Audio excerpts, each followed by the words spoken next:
Above the ashes. If we need to consult on lore brain's on. You can consult with our lore librarian lady. She has almost everything written down, so she would be a good consultant for that. And we'll just do it like we did last time. So occasionally we'll stop and talk about it. All right.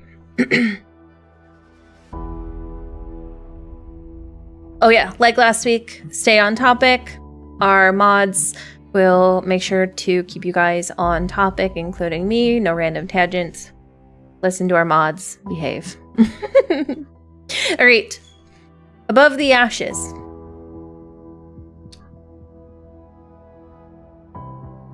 A low-frequency hum permeates every corner of the Far Space Fleet's HQ, as if the air trembles in sync with the distant pulse of the floating harbor and the steady breaths of nearby engines. Rufus strides down the corridor. This is given Shinra. Excuse me? Rufus, I need you to go back to your own game, please. Rufus strides down the corridor. His pace is brisk. Each step lands heavy and measured against the deck because of his military boots.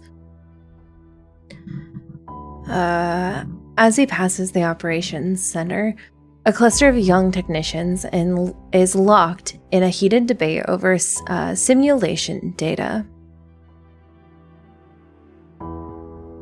When they see him, the argument dies in the middle of a sentence. They fix their posture, their eyes following his retreating figure. Rufus doesn't break stride. He simply raises a hand over his shoulder as he passes. Don't rush when DC voltage is involved. Engineering is about closed-loop thinking. Get your fundamentals down on the support ship first. Yes, Captain. The technicians freeze for a second before erupting into murmurs and sudden understanding. Rufus turns the corner and nearly collides with a logistics crew member clutching a stack of documents. His gaze notes the member's haggard features. His pace slows slightly. How did the surgery go for the elder back home? It went well. Recovery is under observation, but... The crew member stammers, caught off guard by the attention. If your vacation quota falls short, submit a special authorization request through the system. Use my code. The words are already behind him as Rufus reaches to the end of the corridor. The automatic door slides open without a sound, and they seal away the faint warmth of human presence behind him. The air in the interrogation room is cold and carries the dry, rusty scent of old blood. The man seated across the long table sits rigid. He's the quartermaster who has served under Rufus for 5 years. Now he doesn't dare lift his head.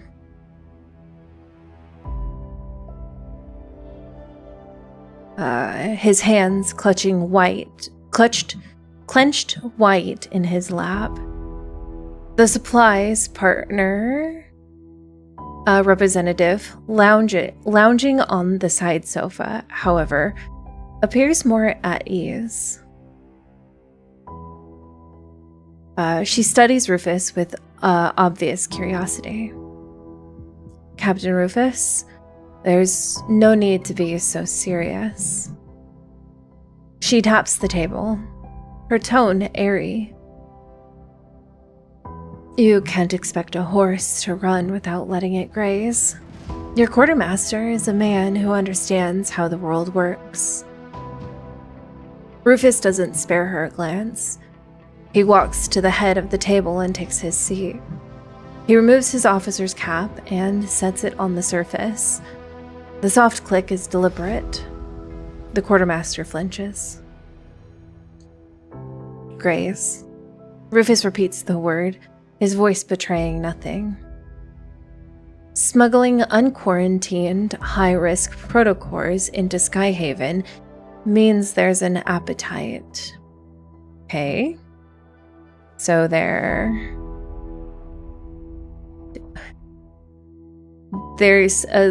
smuggling. This might answer, so maybe you guys don't need to answer, or maybe you can, depending on the question. But is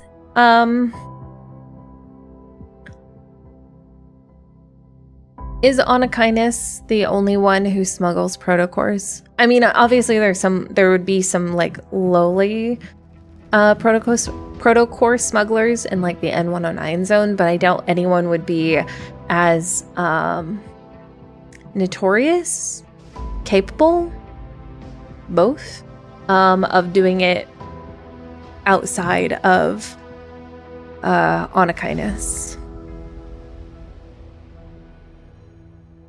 The representative spreads her hands.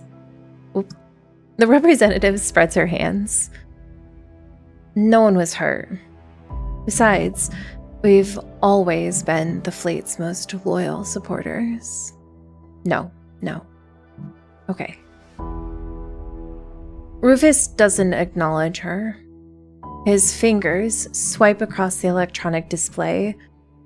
A harsh vibration alert resounds from the quartermaster's personal terminal. The public notice screen on the interrogation room wall flashes red.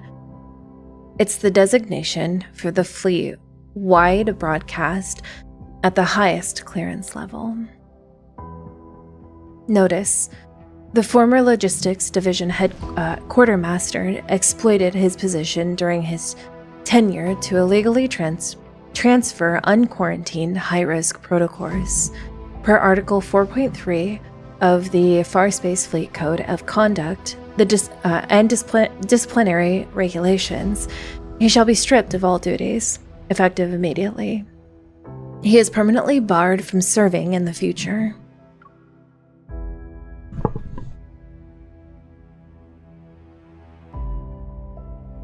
Past merits aren't a get out of jail free card.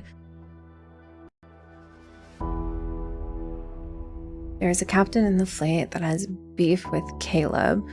Not sure if his name was Rufus. No, I do remember that guy, but I don't remember what his name was. Rufus's gaze passes over his former colleague. I trusted you. The quartermaster's face is ashen. He leans back in his chair. The representative's smile freezes. She raises and speaks, her tone cold.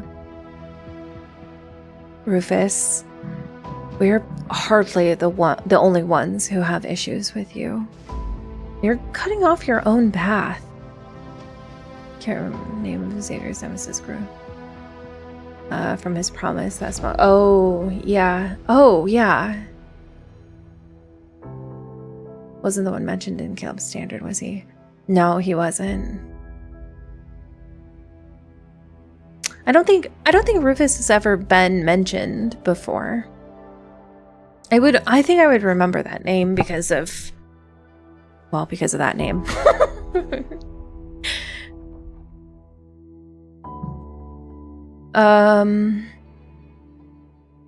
Doors over there. Rufus straightens his officer's cap, his gaze already fixed on the holographic sand table beyond her.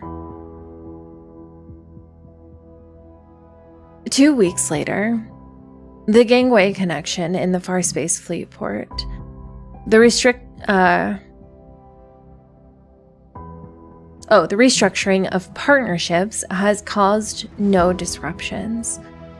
It has the opposite effect. Ever's cobalt blue logo blinks to life across the harbor's docking arms and equipment interfaces, one after another. Everything runs smoother, cleaner than before.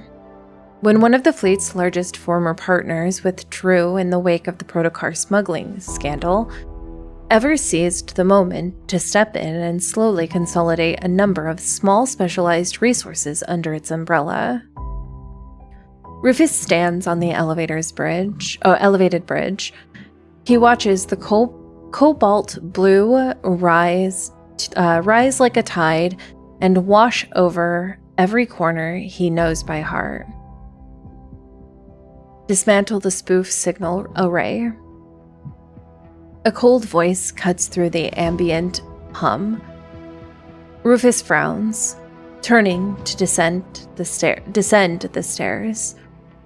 A technical advisor wearing an Ever uniform stands at the side of the bridge and gestures towards a cluster of old model signal reception arrays. That was a lot of words. That have survived to this day. They're relics from the fleet's founding and older than Skyhaven itself.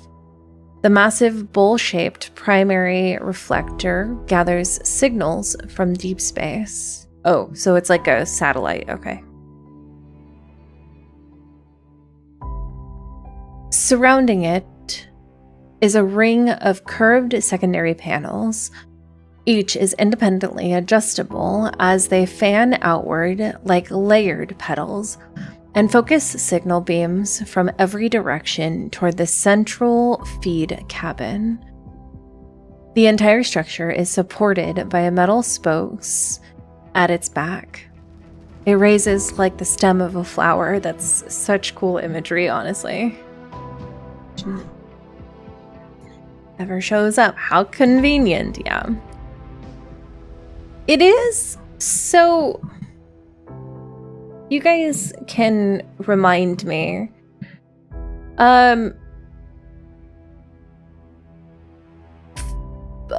In current day, Lincoln, Skyhaven, current day Earth, are we aware that Ever and Skyhaven are like in cahoots? Like, I know part of like Homecoming Wings was that's what we were kind of learning. I think, is that right?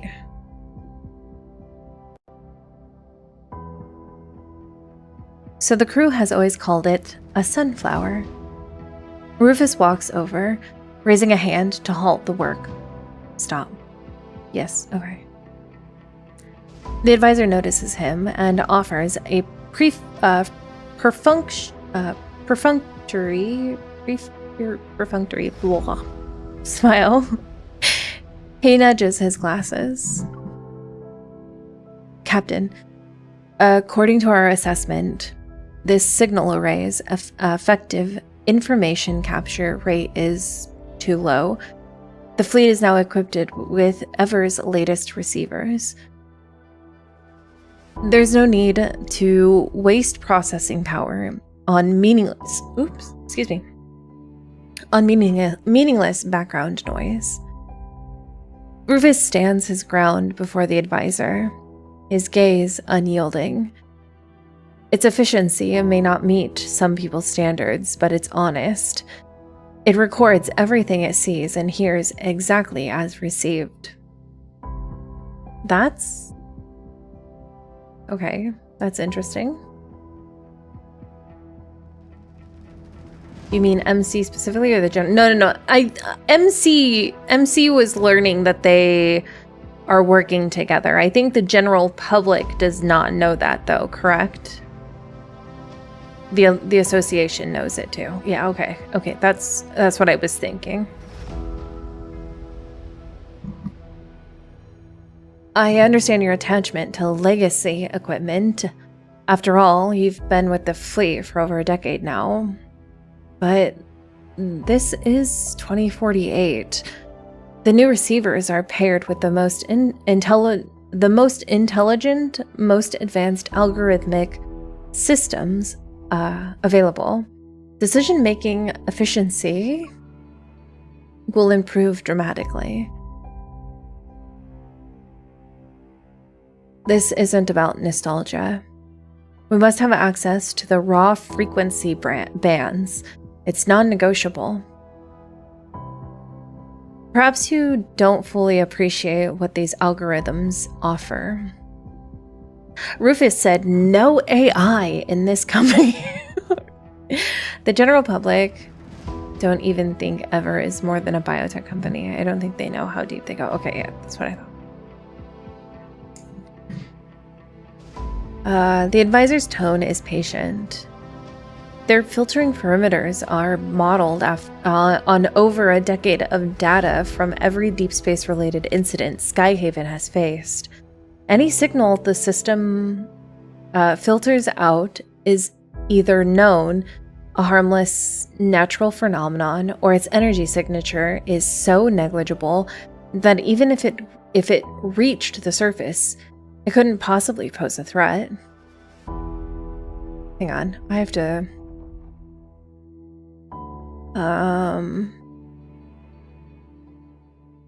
Their filtering perimeters are modeled on over a decade of data from every deep space related incident Skyhaven has ever faced. Any signal the system filters out is either known, harmless... Oh, okay. So they're... Okay. This is a real one. Okay. So what I'm gathering is that the new whatever thing that Ever has offered, they're like, oh, it's 95% more effective because it uses AI to try and whatever, blah, blah, blah, right? And Rufus said, nay, I want the raw data.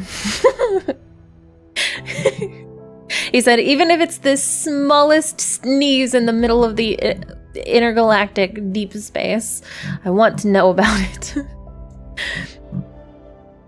Your models are built on known quantities and current ground capabilities, but the entire point of deep space exploration is confronting the unknown. What your system trims away as signal noise could be a type of transmission never before recorded, or... He pauses. The intermittent distress call from a powerless escape pod as it drifts in the darkness.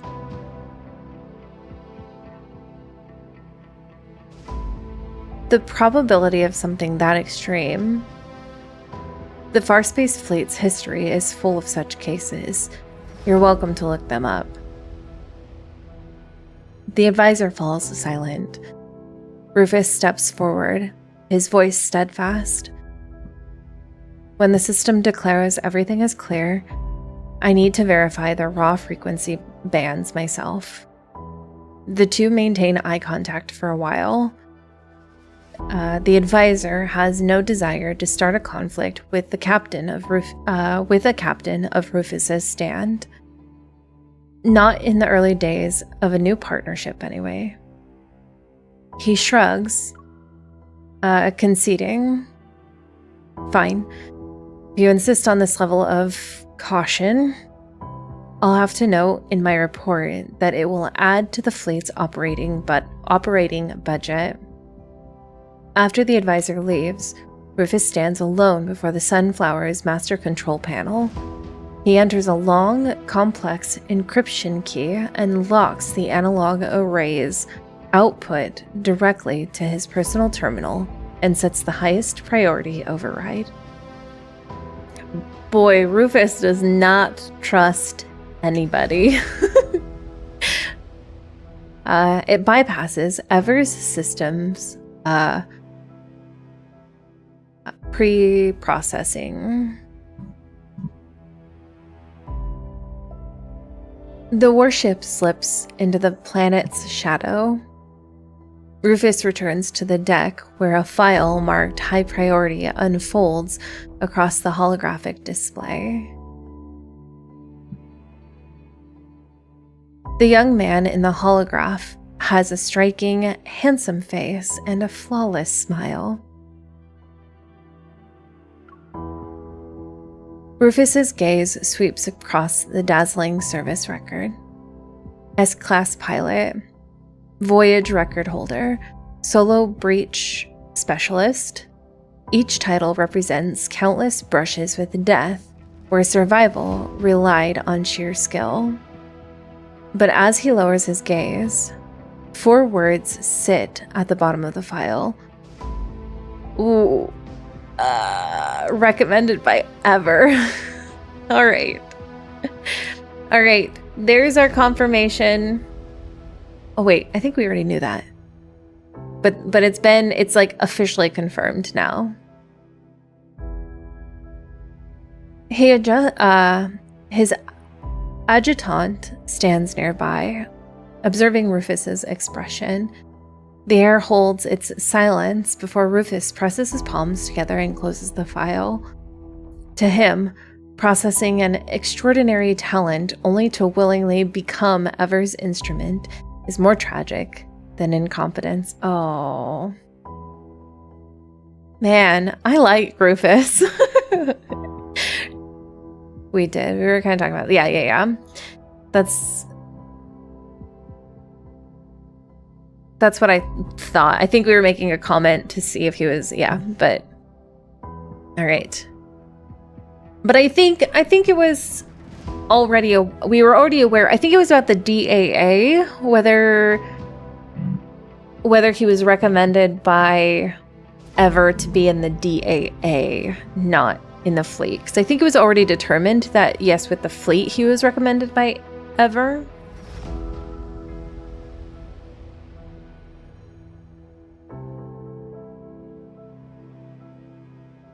The energy output from its mutated mutated protocore has breached the standard threshold. The magnetic storm is triggering.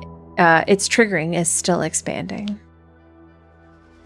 The lights in the briefing room have been dimmed. It's almost complete darkness. A holographic sand table hovers at the center of the room. Ever's technical representative, there we go, which I can't remember if we confirmed or not. Yeah, I don't think we ever confirmed that or not. I don't know if there's proof anywhere on whether he did or not. Ever's technical representative stands in the shadows and sweeps the air to pull up a set of raw frequency bands captured by the sunflower. It's overlaid against the sand table's imaging. Once converted, faint specks of light flicker at the edge of the hazard zone. Captain Rufus, you know how to plan ahead. The representative smiles and slowly claps.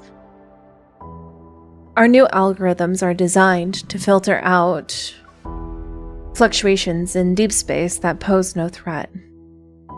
Unfortunately, they also screen out life support signals whose spectral signatures overlap too closely with the magnetic fields. If you hadn't insisted on preserving those inefficient frequency bands, we likely wouldn't have known that anyone was trapped in the magnetic storm until their wreckage drifted out. A Deepspace Aviation Administration Patrol Squadron. He unhurriedly gestures toward the flickering specks of light. They were conducting routine deep space cartography when the magnetic storm's sudden expansion swept them in. Navigation systems across the board failed. They survived on backup power alone. The life support systems were operating on the bare minimum while they were in the turbulence. I imagine DAA is still scrambling to locate their missing research team as we speak.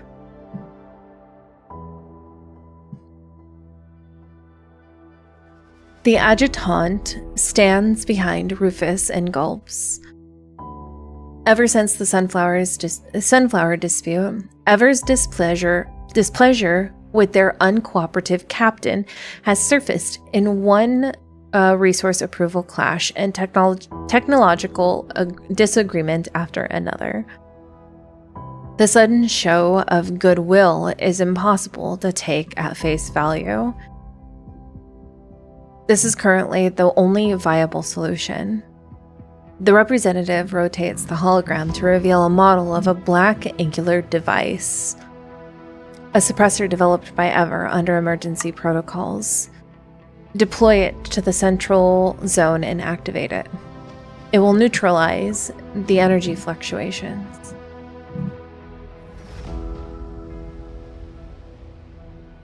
Okay.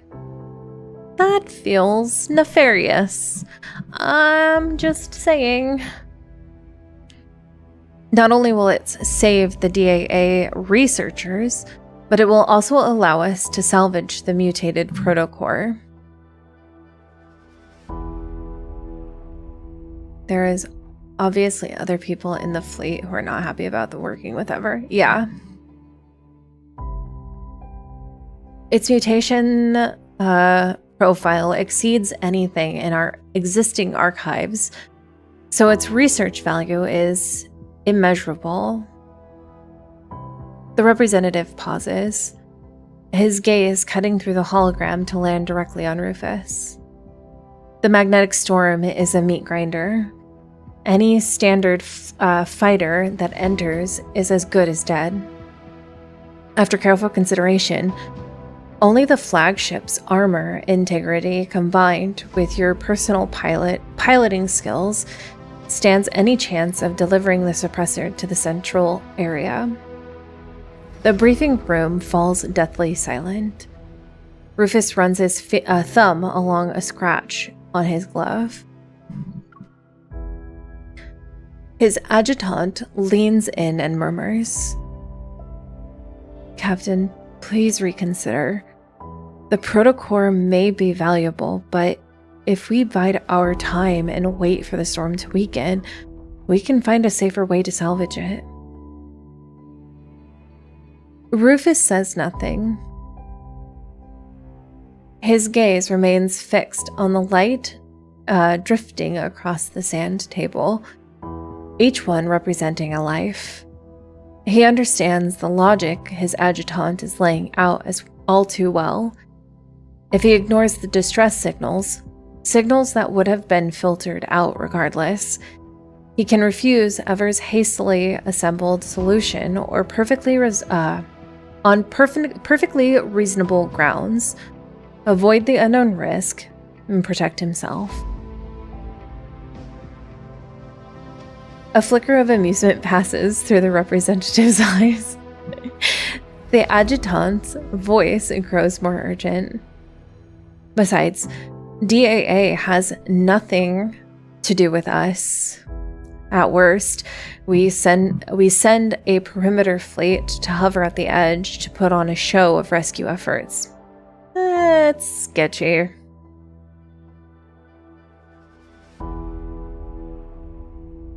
Notify all stations. The flagship departs in 10 minutes. Rufus stands up. His gaze passes over the Ever representative without stopping. His voice, Rufus, yes, my man. His voice as steadfast as iron, as it severs every unspoken protest before it can leave his adjutant's lips. If he turns a blind eye now and saves himself by pretending he never heard the cries for help, then what was the point of keeping the sunflower in the first place? Ever has hoisted him onto a pedestal built of duty. Only two paths remain. become a blade that bends to their hand, or an obstacle marked for removal. They've tested his limits time and time again. Very well. He'll give them an answer that leaves no room for misreading. Central Fleet, here's your mission objective. We're bringing them home. Ever just doesn't want the DAA to be saved. Ever's like, nah, we don't need them. They're in the way. The flagship presses forward, step by step, into the heart of the magnetic storm's vortex. The space around it has already been warped under the onslaught of furious energy currents. Yet Rufus's hand remains steady on the sensor control interface. He operates with the certainty of a surgeon with a scalpel. His neural link feeds directly into the warship's system. Every minute shift in the chaos outside registers against his senses. Under his command, the vessel moves with almost instinctive precision. The bow tilts briefly, riding an incoming wave of energy flux as cover. He threads the needle past gravitational forces, strong enough to tear through armor. A pulse bursts from the starboard support thrusters. A pulse burst from the starboard support thrusters corrects their attitude. The movement is elegant. Arrival at designated coordinates have been confirmed. Protocore detected. Extending docking bridge. With a heavy thud of impact, the black angular suppressor locks onto the protocore. On the hologram, the readings representing protocore fluctuations spike wildly.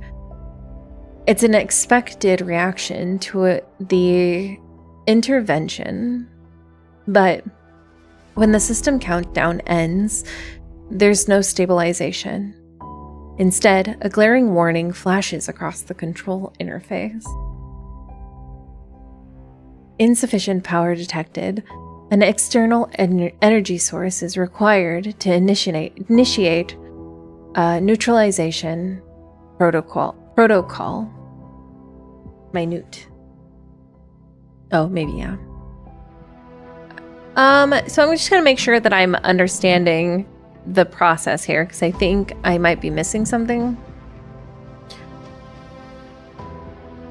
The protocore that they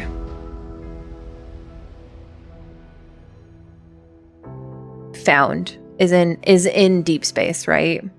And it's basically an unstable protocore. But we don't know what type of protocore, correct?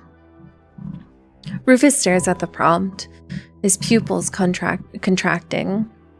Inside this sealed maelstrom, only two power sources exist: the flagship's engine and the life support system of the standard patrol squadron. I don't think so. Okay. So this was a trap. Never mind. Ever just wanted him out of the way. He always knew Ever's generosity would come with a price.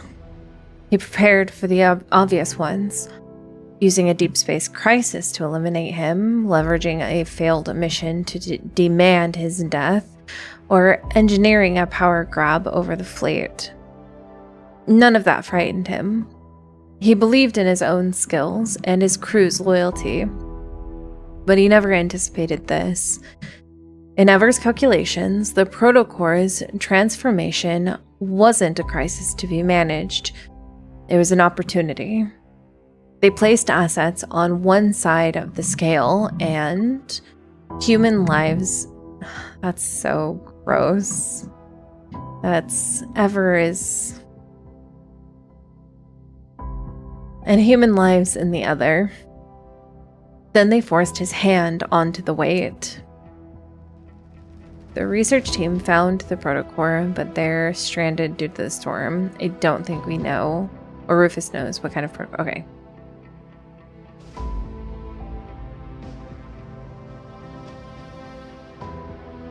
Wonder if this was a mission with SSS rank Wanderer. Ever is always worried, yeah. Through the comms channel, the Ever representative's voice cuts through the storm. Shut up. Just turn off the comms, Rufus. It's fine. Hi, Ada.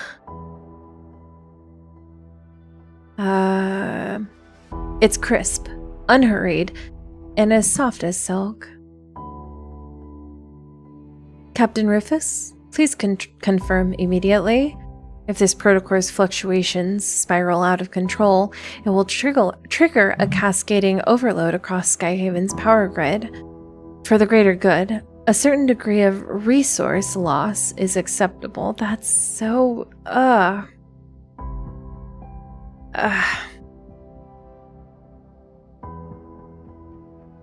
We know every pilot in the Far Space Fleet and the Deepspace Aviation Administration has made peace with the possibility of resting among the stars. The voice pauses. Then it continues, as if stating the most natural truth in the world. Besides, the research value of this protocore is worth 10 squadrons like these. It's so nasty.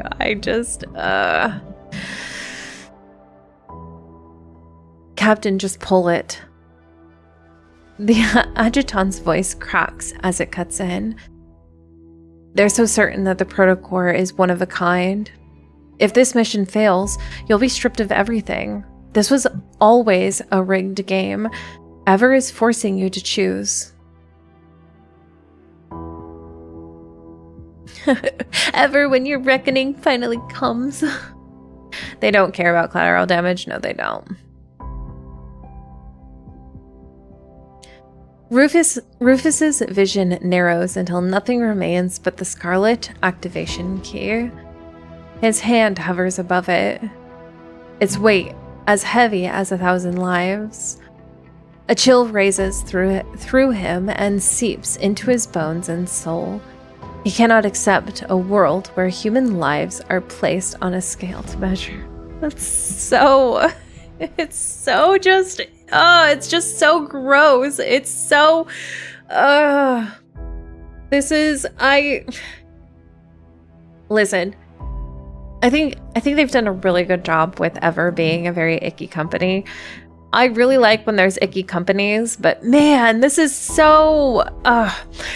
the idea of human lives being placed on a scale of nothingness is just... It's so good and just so icky at the same time. A chill rises through him and seeps in his bone and soul.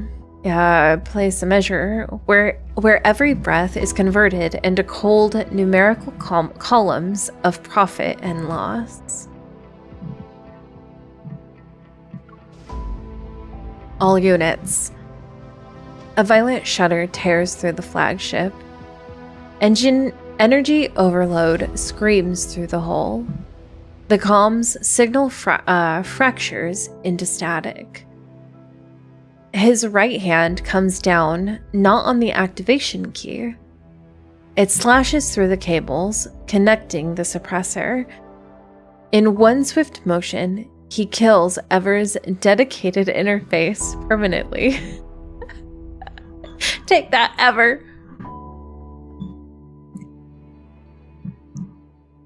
This is my final order.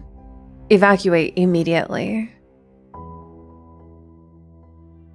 Like Carter and Benedict, who rub their hands and enable the stuff. I know, it's so gross. It's so gross. Between Ever, the endgame military, and related factions, I somehow doubt there's an ethics department. It's true. Rufus's voice rings throughout the fleet's internal channel. There was neither hesitation nor the intention of taking it back. Captain? Captain, what are you doing? His adjutant's panicked cry is severed and locked outside the comms channel. Without the suppressor's guidance, the protocore at the vortex's center breaks free. It begins to collapse and expand. Rufus slams the thrusters into dangerous thresholds marked in red.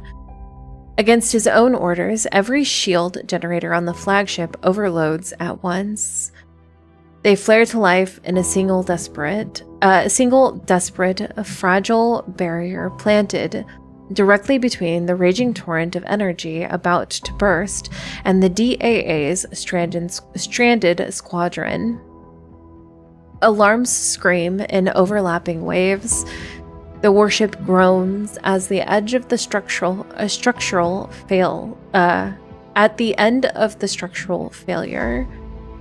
Rufus's nervous system is fused deep into the flagship's system. Oh, that's so cool. That's actually pretty cool. Every inch of armor that's torn away feels as though it's being ripped from his flesh. That's so that's so good. That's so cool. But he grits his teeth. He endures and refuses to move. I know, this is so cool. On the bridge's main display, the lights representing the DAA's patrol squadron fade from red one by one. They vanish into the area beyond the boundaries of the safe zone. After the final onslaught of energy flux, the flagship is unrecognizable. Its sleek figure has been torn apart. Its starboard armor stripped clean. Conduits and cables are exposed to outer space like raw veins. Inside the cockpit, life support oxygen levels have dropped below the safety threshold. Rufus feels the suffocating coldness closing around his consciousness. Beyond the viewport, over a dozen Ever observation drones haven't withdrawn. They circle the dying warship like carrion birds. Countless dark lenses gaze down in silence to record the proud captain's curtain call. Is this how it ends? Rufus's breath comes in ragged gasps. His vision blurs and drifts. He sees himself as a young man. He sees the face of old crewmates, one after another. He sees the day he first set foot into the Farspace Fleet's HQ, and the Sunflower's metal petals unfurling under the sun. When his lighthouse goes dark, where will this ship called the Farspace Fleet sail in the approaching darkness? Will it still hold true to the purpose it was born to follow? Will it chart deep space with independence and conviction? Or will it become nothing more than a pawn beneath a vast machine of waiting for orders? He has no regrets. There's only a lingering ache of unfinished business. He never made it as far as he wanted to go. Warning, high-level energy signatures approaching. A pitch-black fighter jet rips through the chaotic energy field at staggering speed. As soon as it appears, a tightly focused EM pulse blankets the airship occupied by Ever's drone swarm.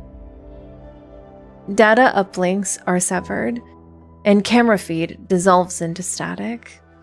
Rufus's fading vision can't even track its trajectory. The fighter jet doesn't slow. In the same breath, it grazes the singularity and fires a single remarkable silver beacon. There's no explosion. That beacon functions like a lightning rod as it seizes the furious energy torrent that should have devoured the flagship. It's bent into a wicked refraction through space. The redirected surge screams past the warship's mangled hull and plunges into the circling swarm of drones. Without any sound or warning, the entire formation is swept into oblivion and swallowed by light. Take that, Ever!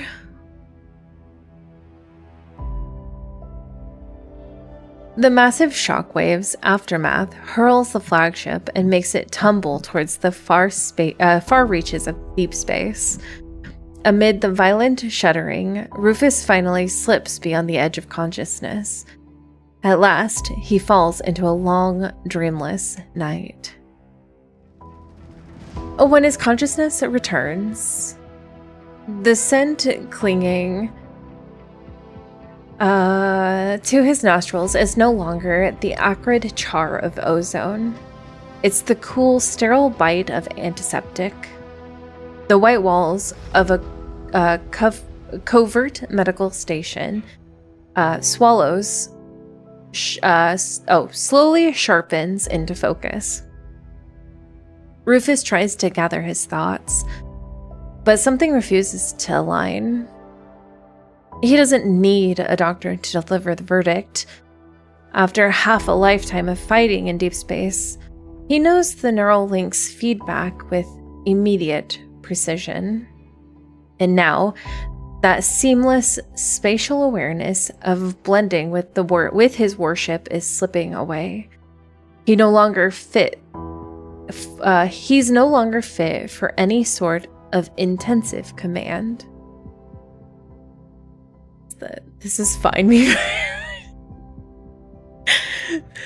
The automatic door slides open without a sound. Rufus remembers the name of every soul aboard the Farspace fleet. So, Liam. My sweet Liam. So he knows Liam is the one to step inside. Liam skips the pleasantries, his voice low. Captain, please follow me to give the fleet's official debriefing that was submitted to Ever. Rufus, stripped of his rank and having defied reasonable technical guidance during the operation, has perished alongside his ship. Liam always breaks my heart. I feel so bad for Liam. Rufus listens. His sharp gaze is fixated on Liam, and he waits for the rest.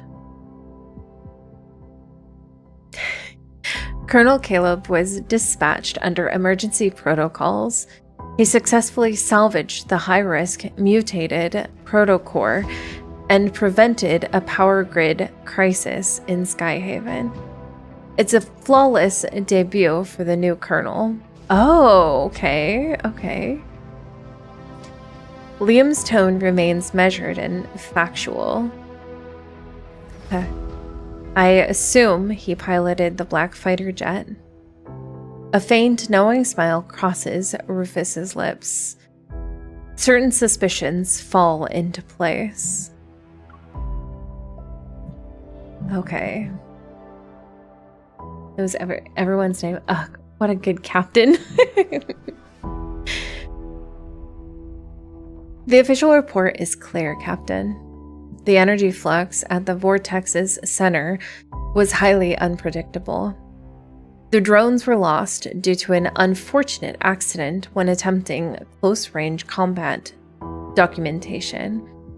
No other cause has been identified. Liam recites the script with perfect neutrality. Additionally, you should be aware that your survival is strictly classified. This is... This medical station is Colonel Caleb's private facility. Caleb, you are so just, Caleb. I knew there was some good in you, Caleb. You're encouraged to focus on recovering here. It's, you know, I'm hyping Caleb, but it's really, I don't know. I feel like I'm just gonna have to, this is one of these instances where I'm just gonna have to say it because it's not really going to make sense either way. But we know that Caleb obviously is trying to get Ever to focus on him instead of, he's crazy, but he does care. Yeah. We know that he's trying to get Ever to focus on him and not MC. So obviously he's just sort of going along with Ever, you know, in general. That's just what he has to do, sort of thing, like from the inside. But I think it's so interesting because you get stuck in Caleb being sort of this only for MC sort of thing. But this is giving, like, it's far more than that. Like, he understands how bad Ever is. And I know that, like, I don't know if this is making sense. Obviously he knows everything. He remembers everything. Obviously he's, you know, protecting MC because he remembers everything from childhood and stuff like that. I think what's just interesting is just seeing it in action, I think, because you don't see it very often. You see MC Caleb, if that makes sense. You see Caleb with MC and protecting her, and it's all about protecting her. But the fact that it's turning more into this larger picture is just, it's very interesting and I don't know, kind of exciting. It's wrong, but I also think saving Rufus is tactical. He wants people who will stand against Ever. Yeah. Daily life. He interacts with people. He knows there are good people who deserve. Yeah. It's very, I think my brain is just more hyped about it because we're actually seeing it rather than like to do the right thing, but not at the expense of MC. Yeah. It's just really, I think I'm just really excited about it. Rufus's expression doesn't soften. His gaze remains locked on Liam, and he cuts straight to the point. And Caleb's hidden everything he's done from Ever? Liam presses his lips together and lowers his gaze. Captain Rufus. The automatic door slides open once more, and a tall figure. I'm so excited. Hey, babe. The automatic door slides open once more. A tall figure steps through the backlit threshold, sporting a black gold uniform and spotless leather gloves. He has the face Rufus once studied in a holographic dossier. Caleb carries a medical report in one hand. He reaches the bedside, carefully sets it down, and lets his gaze drift past the tangle of tubes and monitors until it settles on the sunflowers arranged in a nearby vase. He says gently, "You're still recovering. Try not to overexert yourself." Connections, and seeing it is nice because of a lot of the stories are so MC focused, and getting not just implied things and saying it. Yeah, I think what Ada just said is kind of what I was going with. It's very exciting because it's nice to see. I don't know if this is gonna make sense, but it feels very like just Caleb. I don't know if that makes sense.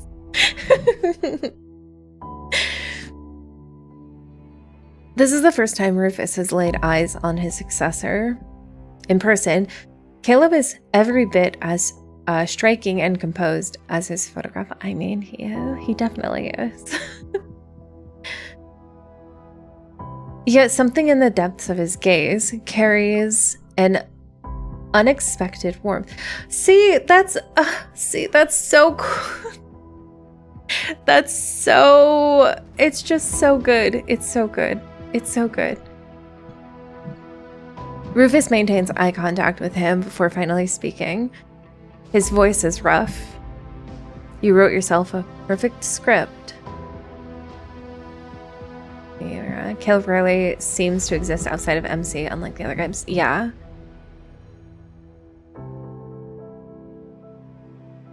Outside of MC is in other POVs where we learn the impact they have. Yeah.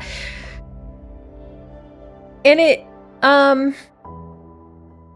it's kind of making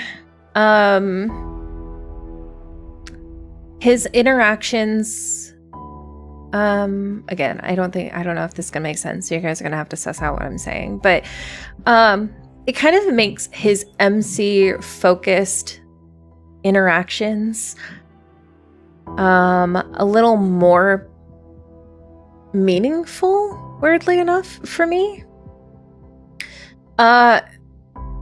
Because it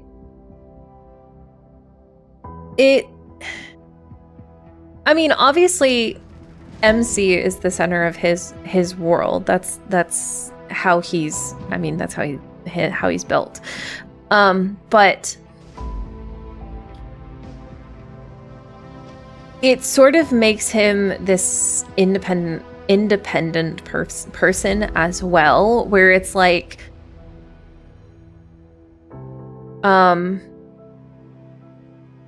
it, like, after reading this, it suddenly feels like Caleb isn't so MC focused. And this has, like, this interaction specifically has had a really interesting effect on my brain and how I see Caleb suddenly.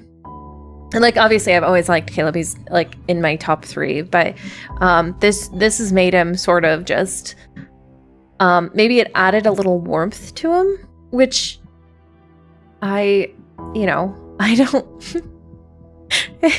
these are weird feelings that I feel are he was surface level, like all these things before, but now it's like they seeped deeper suddenly. I don't know. It's very interesting. I really enjoy it. I really am actually very pleased with it. Yes. Caleb's admission lacks any semblance of hesitation. They needed a story like this to establish new rules. and I needed this identity to preserve some of the old ones. Your road will be harder than mine, Rufus says, his voice heavy with the weight of certainty. Caleb's eyes reveal the faintest hint of amusement. There's the stillness of someone who has long since mastered a game. Rufus scoffs, letting his eyes close as he turns away.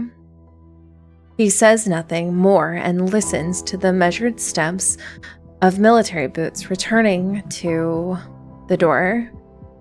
When the door is just about to close, he opens his eyes one last time. Caleb's figure is resolute and unwavering as he strides towards the treacherous labyrinth of power. A long silence passes. Then Rufus's lips slowly twist into something caught between self-mockery and release. He believed the Farspace fleet needed a lighthouse, one willing to burn itself to ashes. But perhaps he was wrong. They need...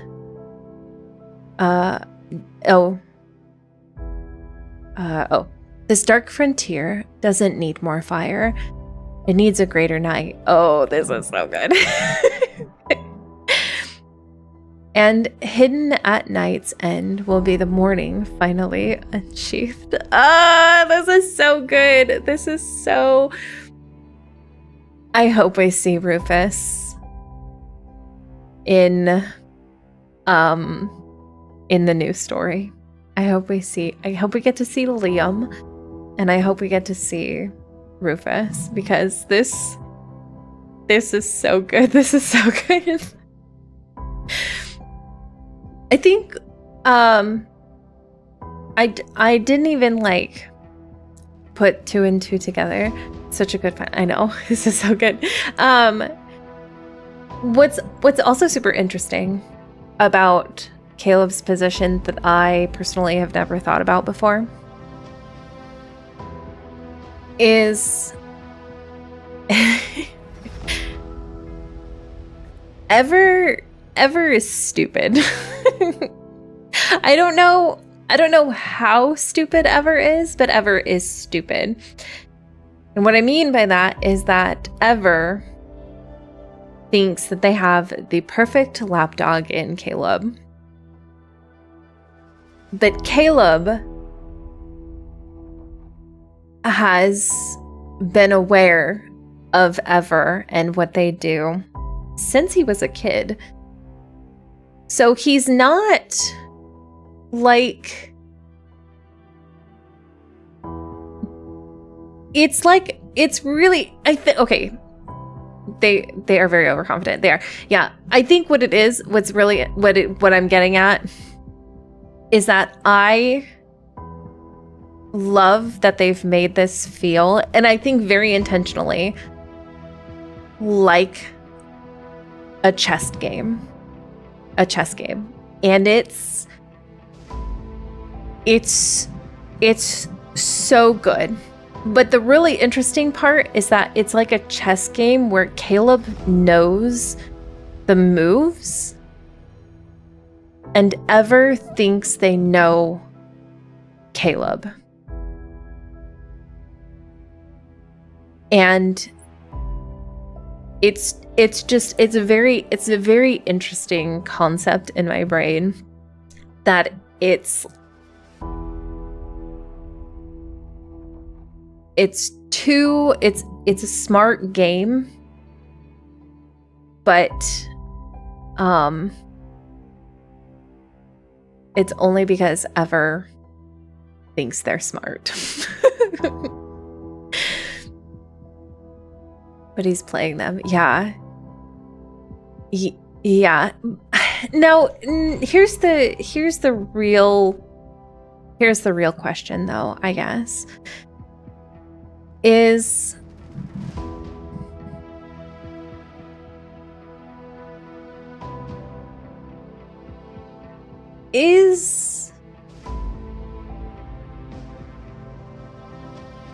no, what am I...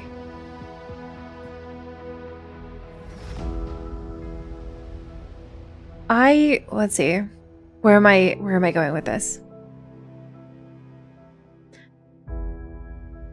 Ever is stupid.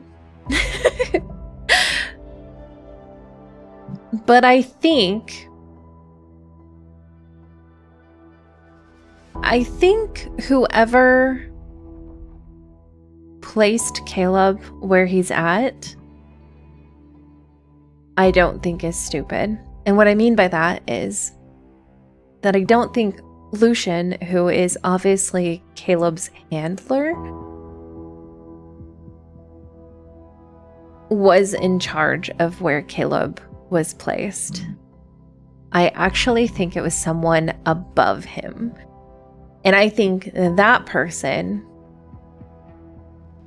actually knows what Caleb is trying to accomplish, if that makes sense. Because when I did a whole mapping of after, and we know now from the 6th one that we read last time that Aeon Core is, this is my train of thought, I think they have ways to control Caleb that we might not know about yet. Maybe that's why they're so lackadaisical about it, though. You might be onto something, because maybe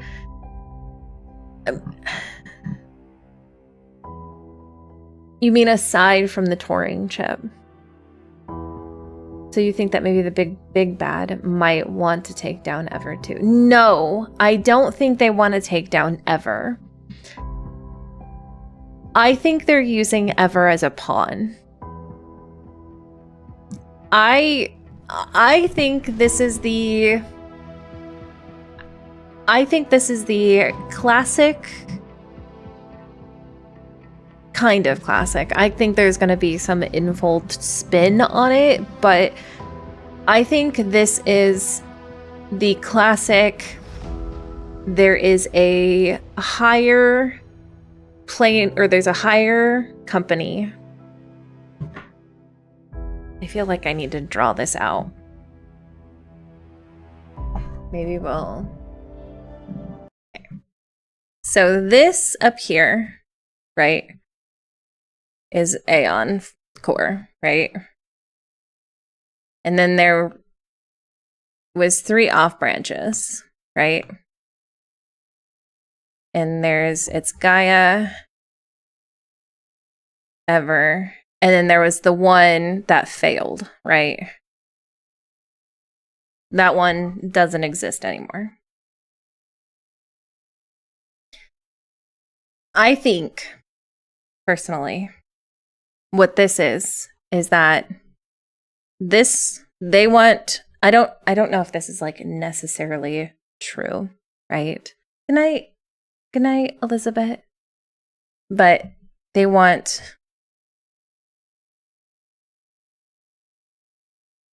world domination, right?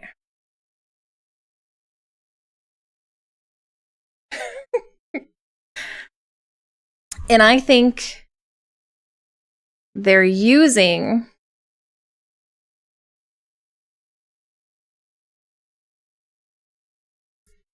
as a cover.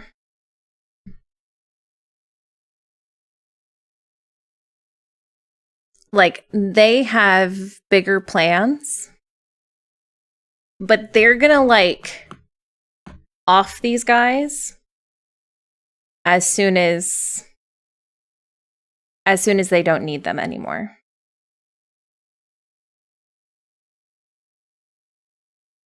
That's kind of what I'm getting from the whole thing, is that I think that Lucian and Kalaya and Sutherland and, you know, all of these other people who think that they're helping are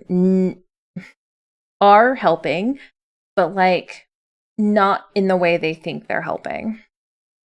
They are just, these guys are the pawns for Aeon Core. As I'm not pawns for Aeon Core. That's what I think. Anyway, that's what I think is going on. And I think what Lady said about them having more control over Caleb, I think that's coming from Aeon Core. Anyway, that was good. I really like that. I'm really excited to see Rufus in the new story.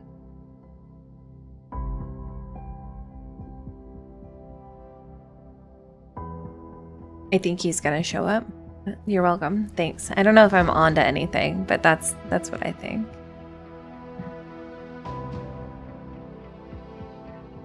I could be wrong. I could be missing. If I am missing something, if you guys don't agree with me, it's totally fine to tell me that I'm completely wrong.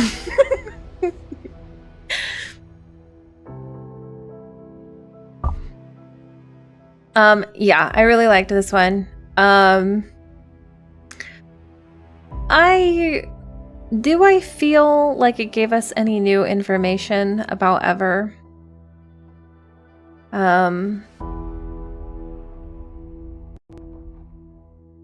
Not really. Not really. I think it gave us another NPC. Yeah, there's not enough information. Where else? Okay, yeah. Okay.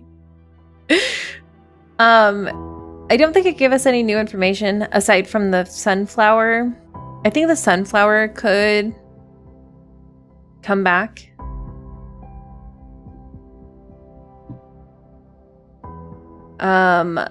But yeah, I don't think it gave us much information as far as. I feel like this was more a setup for Rufus's character. Yeah, that's what it feels like to me too. It feels way more like a setup for Rufus. Maybe the sunflower. I think the sunflower could come back. Actually, you know what would be kind of cool is if Rufus built his own sunflower. That would actually be kind of interesting.